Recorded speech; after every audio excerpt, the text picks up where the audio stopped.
Autolite and its 96,000 dealers present Suspense.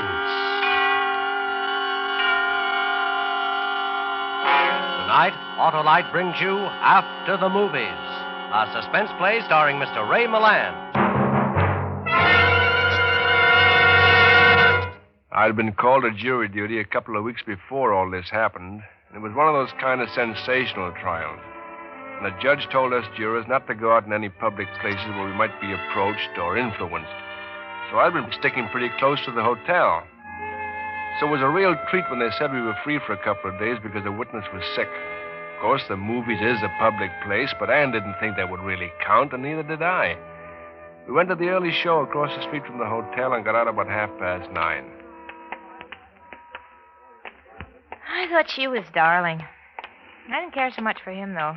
I didn't think she was too hot either. Say, what's the difference, really? The first movie I've seen since the trial started. How about some ice cream? We've got those little cakes at home. Some ice cream might go nice with him.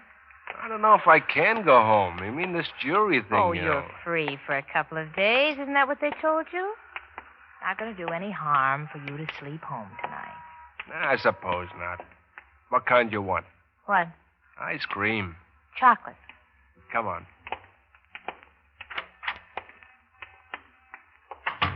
Well, hello there. How are you this evening, folks? Yeah, fine, just fine. What can I do for you? About a quart of ice cream, chocolate. Right. Say, how's the trial going? You're on the jury, aren't you? Yeah, but I'm not supposed to talk about it. Oh, yeah, I should know better than to ask. Yeah, I bet you we have 5-7 jurors a day come in here from the hotel across the street. Hey, you think you've been on this trial a long time? Some people stay on for months. Well, I'll tell you what I think about this Harmon fella. I'm not supposed to let anybody talk to me about it either. Oh, say, that's right. I forgot about that. Well, that'll be 60 cents. Yeah, I got it, Ann. Now, what did I do with my wallet? Oh, here. That's 60 out of 1. And thank you. Well, I hope now that you know us, you'll trade here sometimes even after the trial's over. My name is Adelson. Well, I'm Mr. Bennig, and this is my wife, Ann. I'm happy to know you. I hope you'll be through with the thing real soon. I hope so, too. Good night. Al, Yeah. look what I found. What? An envelope on the floor right here. Somebody dropped something, huh? Yeah. It's open, too. I wonder if we should, to find the owner. Say. Hey. Money, bills. Hey, let me see. How much is there, Al? Al? How much, Al? $10,000. Huh? 10,000? Who dropped $10,000 on the floor of a drugstore? In just a moment, Mr. Ray Milland in the first act of After the Movies. Hello there, Harlow Wilcox. Why, it's Santa Claus. That's right. What are you doing here, Santa? Well, I thought you'd like to hear about Dasher, Dancer, Prancer, and Vixen. Your reindeer? No, my ignition-engineered Autolite spark plugs. On a sleigh? Oh, well, I turned in my sleigh for a sky sedan, and since I replaced my worn-out reindeer... spark plugs with ignition-engineered Autolite spark plugs, why, I've been getting... I know. Smoother performance, fast starts, gas savings.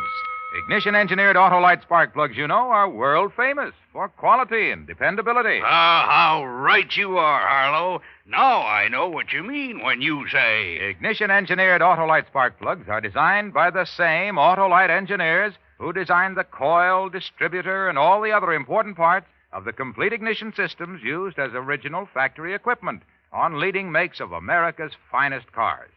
That's why Autolite spark plugs work as a perfect team with your car's ignition system. Well, hang up a big stocking, Harlow. You've been a good boy to tell me about ignition-engineered Autolite spark plugs. Glad to do it, Santa. And whether you choose the resistor type or the standard type, you'll be right, because you're always right with Autolite. And now with After the Movies and the performance of Mr. Ray Milland, Autolite hopes once again to keep you in suspense.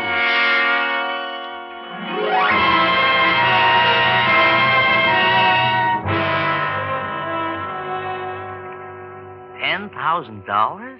You mean the envelope was just laying there on the floor? I almost stepped on it, and then I picked it up, and I saw there was something in it. Al, what should we do? Well, gee, a thing like this, I don't know what to say. Well, if I was you, I'd keep it. That's what I'd do. And since it was in my store... No, we couldn't do that. Well, I could. It ain't stealing. You found it. And it was my store you found it in. We better turn it in. Look, if there's a reward, we'll get together on it, won't we? There's some kind of a note in it. A note? Yeah, in with the money. This is your first half as agreed in... No signature. It doesn't make much sense to me. Me either.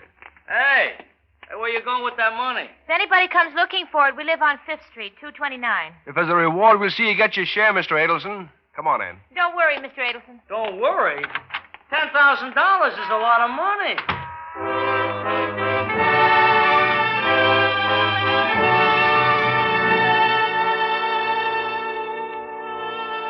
I said there was nothing to worry about, but I wasn't feeling quite as breezy as I sounded. $10,000 is an awful lot of money. Ann was still trying to figure it out when we got home. One thing I'd always said about Ann, she had a good mind. Now she remembered the note, and she took off from there. Al, it must mean something. It was written to somebody. It must mean something to them. And after all, it's $10,000. Let's get on with the ice cream. Oh, all right. Look, Annie, if nobody claims it by tomorrow, we'll put an ad in the paper or something. It's not our worry. Yeah. Here, chocolate. We could keep it, couldn't we? I mean, the law says finders keepers. If nobody can prove it's theirs, we can keep it, can't we? Isn't there a law? Well, I guess as far as the law is concerned, we could keep it. Of course, we'd have to give part of it to Mr. Adelson. Mm-hmm. I don't know, Al. That money belongs to somebody. All right. If they claim it, all right. If they don't, well, all right. Why worry about it? It belongs to whoever that note was written to. Uh-huh. Now, listen. This is your first half as agreed in the E.H. business. But if they are not hung up when the time comes, don't expect to get the rest or stay healthy very long. No signature. No signature. Al, that last part about staying healthy, that's a threat. That's what it is. Threat? Well, yeah, it could be. The man who's giving the money is threatening the man who's getting it, that if he doesn't... Doesn't what? Al, don't be so dense. Help me a little. Doesn't do what they're paying him to do. It's a bribe. Don't you see, Al, this money is a bribe. A bribe? Hey, that's right, Annie. You could be right at that. Well, now we're getting somewhere. All right, a bribe. And it has something to do with something being hung up. If they are not hung up when the time comes, it says. What could be hung up that's so important to anybody? Jury. That's it, a jury that can't reach a verdict. Al, I'll bet that's it. Somebody is trying to bribe somebody on a jury to... To what? Al, those initials, E.H., Edward Harmon, the name of the man that's on trial. The jury that you're on. Gee, I don't know, Ann. They all seem like such nice, decent people. Yeah, but listen. This is your first half, the $10,000, as agreed in the E.H., that is the Edward Harmon business. But if they are not hung up as a jury, don't expect to stay healthy. Yeah. Yeah, it does make sense, Annie. Al, we've got to call the police. Police? Well, sure. We've got to report it right away. Well, maybe I should give it to the district attorney in the morning. No, don't you see, Al? You're on that jury. Why, if we delay telling them for even an hour, they may think you've got something to hide. No, I think I better wait till the morning. If you don't phone them, I will right away now. Well, I hope you're right. I hope this is the right thing to do.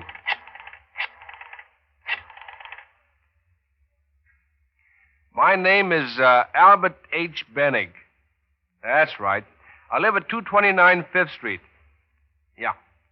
I want to report something to you. There's a drugstore on the corner across the street from the courthouse, and my wife and I were in there earlier this evening, and my wife found something.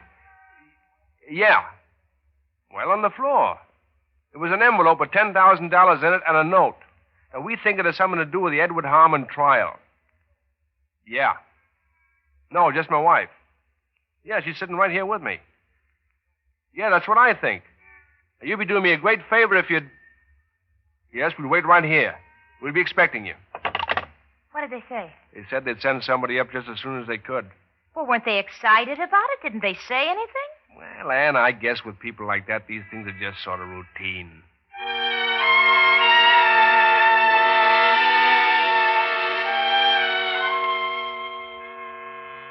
That must be them now, Al. I'll go. I must say they took their time about it. Oh, good evening, gentlemen. Come in. Thanks. You're Mr. Penning? Albert H. Penning? That's right. This is my wife. How do you do? No, how do you do? I sort of expected to see someone in uniform. I should have known, I suppose. Uniform? Yes, you gentlemen are from the police, aren't you? No. No, we're not. Oh? You expecting the police, lady? Yes, we were. You better not take too much time, Johnny. I think you people got something that belongs to us. Something you found in the drugstore in the corner. Oh. We lost it there. Druggist told us you had it. Well, we did find something, yes. 10 grand. And 500 in a white envelope. Well, I guess it's theirs, all right, Ann. Yes, but... But what? Well, I'm sure it's yours, but there was something else, too. We better just give it to him, Ann. The note. I always said that was foolish. There was a note. Yes. You read it? We glanced through it, of course. We thought it might tell us who the money belonged to. And it did, didn't it? No, oh, no. Come on, lady. Now, wait a minute. This is a gun, man. The note told you that the dough was to buy off somebody on the jury of the Harmon trial, didn't it? You talk too much, Johnny. Come on, let's get out of here. What's the difference? Use your head. All right, what about it, Mrs. Penning? How did you know it was in the note? We gotta know these things. We work for Mr. Harmon. We know you're on the jury, too, Mr. Penning. Al, Where are you from, Mrs. Penning? I mean, where do your folks live? What part of the country? why, Washington. Spokane, Washington. All right. Mr. Penning, you go on down that trial tomorrow just though nothing had happened. Anybody asks you about your wife, you tell them she's gone on a little visit to her folks in Spokane. Visit to my folks. The case will go to the jury on Friday. If everything goes like it should, your wife will be back here safe and sound first thing Monday morning. Oh, good Lord. But you can't do a thing like this. You Be can't. reasonable, Mrs. Penning. We gotta. You people know too much about this thing. Well, we wouldn't say anything. I promise. I swear it. Now, how can we take a chance like that? Harmon is up for murder. Better get your things together, Mrs. Penning. Go with us, Sam. We ain't got all night, though. I'll take the money, Mr. Penning, before I forget it. Thanks. I hope you understand our position. What are you going to do? Well, obviously, the money went to the wrong party. So we got to use another method. If everything goes like it should on that jury, your wife will be okay. But if it doesn't... You can't. You can't do that. Oh, but we can. Saves us a lot of money, too. And, Mr. Penning, not a word to the authorities. Your wife would make a cute corpse.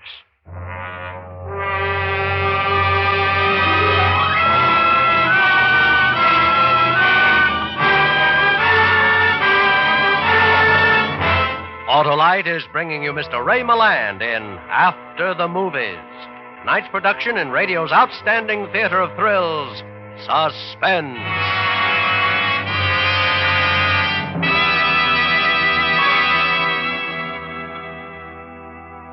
Hey, Santa Claus, no kidding. Did you really name your Autolite spark plugs after your reindeer? I certainly did, Harlow. How come? Well, for one thing, those reindeer were always unexcelled for fast starts, smooth performance, and gas savings. And so are those ignition-engineered Autolite spark plugs.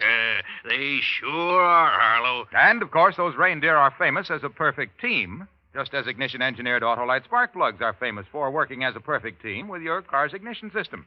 Because, you see, they're designed by the same Autolite engineers who designed the complete ignition systems, used as original factory equipment on many leading makes of America's finest cars. Well, that's why you say they're ignition engineered, hey, Harlow? Sure, Santa.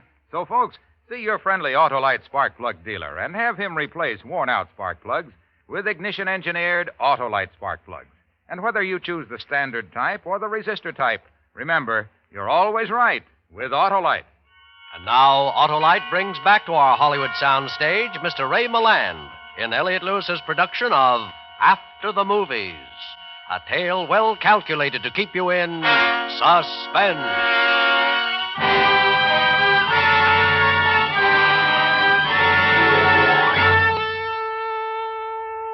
After they left, I just sat there. Maybe another guy would have rushed right off and done something. But I couldn't. I had to think. It had all happened so suddenly, in less than an hour, the whole thing. And picking up the money on the floor at the drugstore and then figuring out from the note that it was a bribe to someone on the jury of the Harmon trial. The jury I was on. And those gangsters arriving and claiming the money and taking Ann as a hostage for my verdict. The police hadn't arrived. I left home, sneaked out the back way, took the side streets, and went to the office of the chief of detectives. So you came down here. What are we sitting here for? Why don't we do something? Well, we got to know what we're doing before we start doing it. Anyway, from what you told me, I don't think she'll be in any real danger. No real danger. She's been kidnapped by gangsters. But why? That's what doesn't make sense to me yet. I told you, the money was some kind of a bribe. They thought we knew about it. But you didn't. How could we? Ann just picked up the money off the floor and... They said that they'd have her back by Monday? That's what they said. You can believe them if you want to, but she's my wife. Okay. What do these two cookies look like?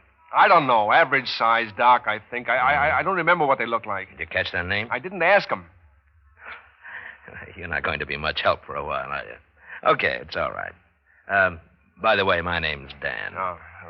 Mine's Al. You'll probably be seeing quite a lot of me in the next day or two, so we might as well get acquainted. And, Al. Yeah. Take it easy. We'll find your wife.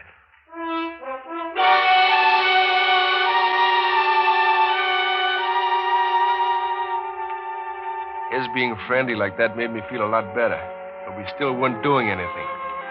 First, he got out a lot of pictures, and I had to go through all those, but of course I couldn't recognize anybody, and then he started making phone calls. That didn't make much sense to me either, except that he figured they might have a stolen car, and he was trying to check on it. Finally, he called a police car, and we drove back toward the courthouse. It was 12 o'clock, but Mr. Adelson hadn't left the store. He was anxious enough to talk, but didn't look as though he was going to get us any place.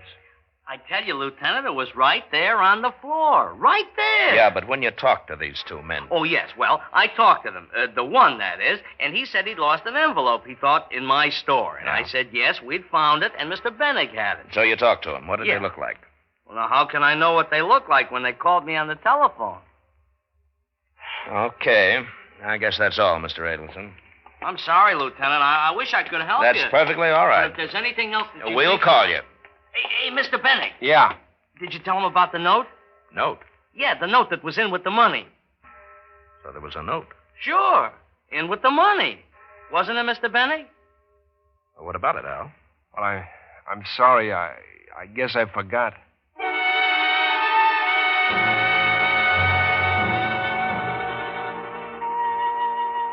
We drove back to 5th Street and parked in front of our apartment. Dan didn't say a word until we got into the elevator. And then he spoke to the elevator boy, not to me. You take Mrs. Bennig and a couple of men down tonight about 10:30. Yeah, that's right. Police? Mm-hmm. What'd they look like?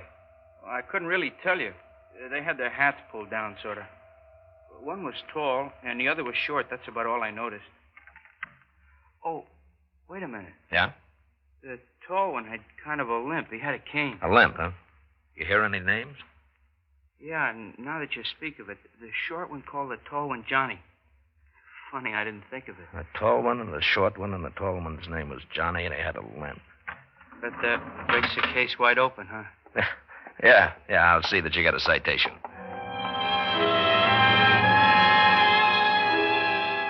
We got off at my floor, and I opened up the apartment, and we went in. And he still didn't say anything. He prowled around the apartment, poking into bureaus and closets, but not saying a word. Then he came out in the living room and sat down in the big armchair and looked straight at me. All right, Al. What about the note? Well, I'm sorry, Dan. I didn't think it was important. You're not sore, are you? Me? What have I got to be sore about? It's your wife. Yeah. And I'm sorry. And what about the note? Well, all it said was something like, this is the first half as we agreed, and no signature. Have you got it? No. They took it when they took the money. And you couldn't remember that one was a tall guy and the other was a short guy, and that the tall guy's name was Johnny? But I was all upset. I didn't even know if I heard his name. Are you trying to protect her, Al? No. I've told you everything I can. Okay, forget it. Now, let's see. A bribe. That means that somebody wants something or is on the spot. The fix will be on by Monday, they say. Now, who is there in this town that employs gunsels that would have a deal worth that much dough set for next Monday? Oh, there could be a million deals like that. Quiet. Let me think a minute, will you? Johnny, a cane, and a short guy. It's on the tip of my tongue. And it wasn't so long ago, either. Sure. Why didn't I think of it? Think of what? Bill Quinlan, the defense lawyer in the Harmon case. Those are his boys. Had him up a dozen times. He always comes and gets them off. The Harmon trial? Yeah, this Harmon is up on a murder rap. A bank robbery, a guard was killed. His lawyer's Bill Quinlan.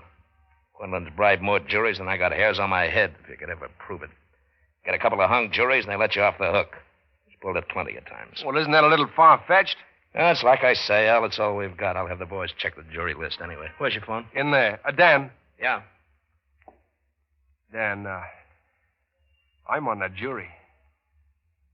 You what? Well, don't you see? If I opened my mouth, they'd kill her. They told me so. So that's it. I didn't dare tell you, Dan. I hoped you'd find her Why, without... you long-legged, thick-headed idiot. Don't you think I've been in this business long enough to know it a little better than you do? Don't you think I know how to give people protection when I have to? Do you think we go around trying to get people killed?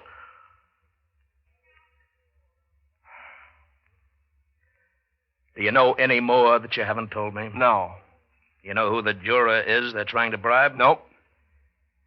Yeah, okay. At least now we know where to start looking. Dan. Yeah? You're not sore at me, are you? Me? No. What have I got to be sore about?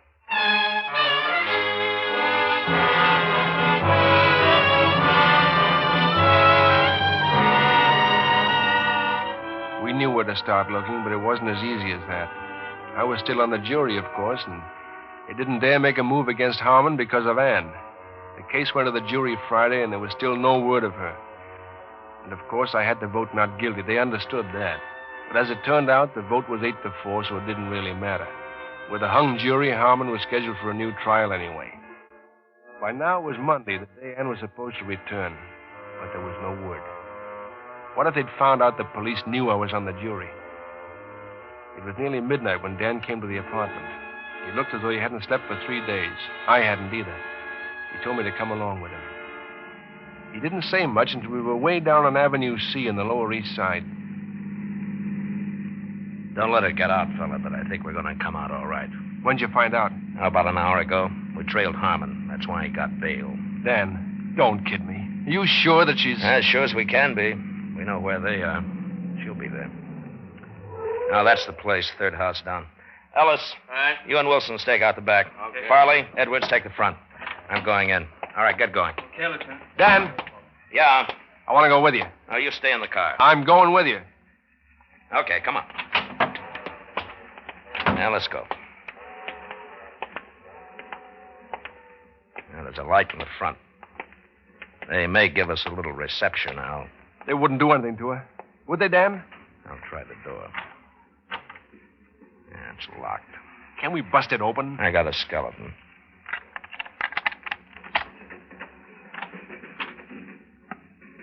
All right, close it behind you so the street light won't show us up. Okay. They're coming. Now, those are my boys. Let's try in here. I don't think anybody's around. Mm-hmm. Come on. Maybe they took us someplace else. Quiet.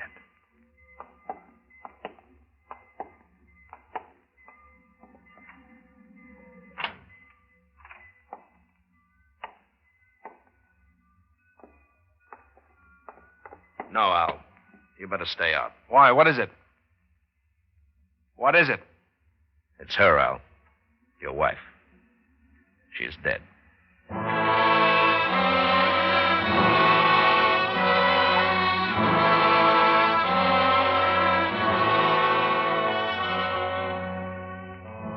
she was dead. And the next day, there was the funeral.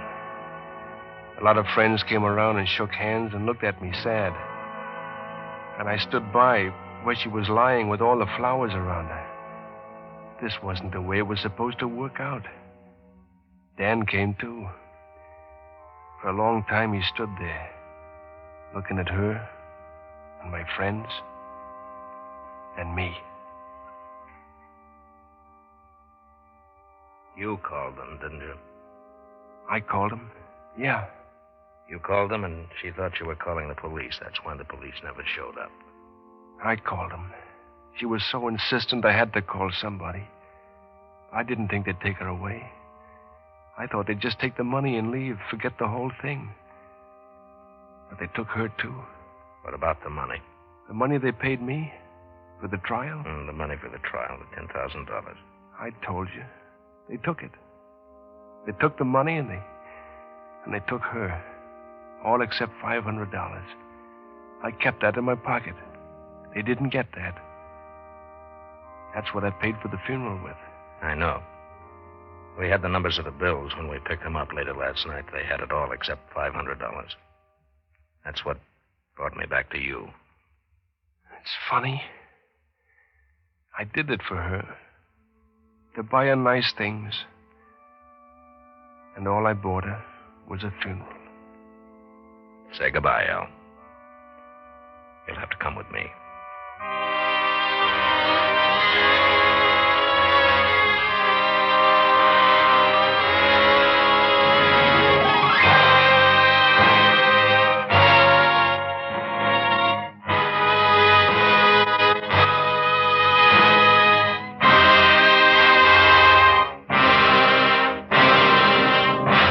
Suspense, presented by Autolite.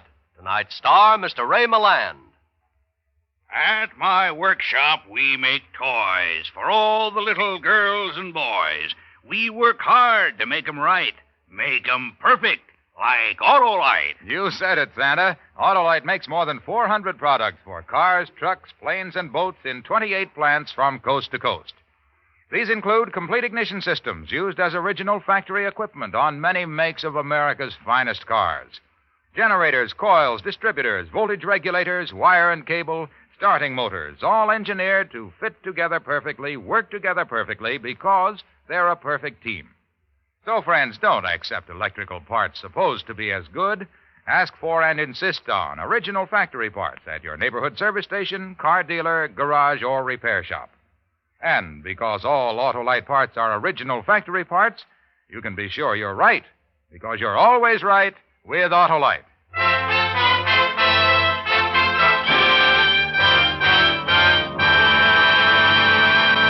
Next week on Suspense, Mr. Alan Ladd as star of A Killing in Abilene. And in weeks to come, you will hear such famous stars as Dennis Day, Cornell Wilde, and Ginger Rogers, all appearing in tales well calculated to keep you in suspense. Suspense is produced and directed by Elliott Lewis, with music composed by Lucien Morawek and conducted by Lud Gluskin.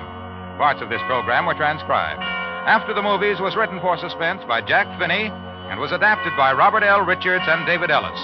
Ray Milland appeared by arrangement with Metro-Goldwyn-Mayer, producers of the Technicolor picture King Solomon's Mines, with Deborah Carr, Stuart Granger, and Richard Carlson. And remember, next week on Suspense, Mr. Alan Ladd in A Killing in Abilene.